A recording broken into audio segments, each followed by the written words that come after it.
All right, day number 13. Welcome back. Today we are going to talk about the one little thing that is actually a really big thing that keeps us from being successful. And that one thing is an excuse or excuses that we're making for ourselves to not be successful. So, what excuses have you been making for your business? You really have to be honest with yourself and open and think about it. What excuses have you been making? Is it, I just don't have time? I just don't feel like this is, this fits my personality. I just don't know that many people. I just don't like the way this is done, or I don't, whatever. I don't have experience, or I'm not in the best shape, or whatever. There's all kinds of excuses, and we make up plenty.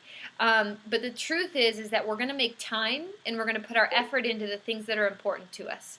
And so if this coaching opportunity is not that important, you're going to make excuses, and you're going to not spend your time there. And so I want you today to identify the excuses that you've been making for your business. Listen, we're business owners. This is our business. We don't have a boss to complain about. It's us. And if we're constantly complaining about ourselves as the CEO and the boss of our own company, we're never going to get anywhere. And excuses, when you replay them and replay them and replay them in your head, you begin to actually believe them.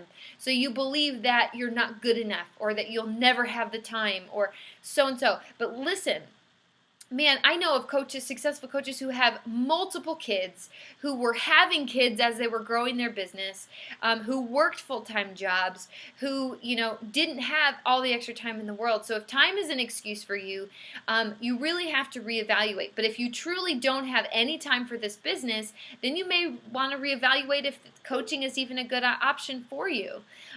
You really have to consistently evaluate, but you have to figure out what your excuses are. Identify them and get rid of them. Don't let yourself make excuses anymore. This is what's holding you back. This is what will never allow you to get to where you want to be, are excuses. Identify them. Take full responsibility for your actions and for what you want to happen.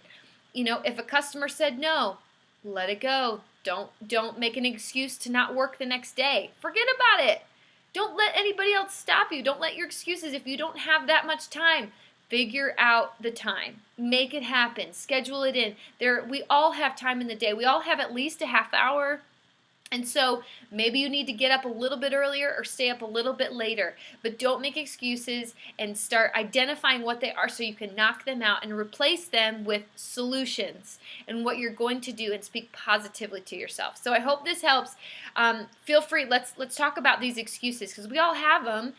So let's talk about them. What are your excuses, and how are you going to overcome them, and how are you going to be a successful coach despite the excuses you've been allowing yourself to believe? So I'll meet you back here tomorrow. Can't wait to hear what you have to say.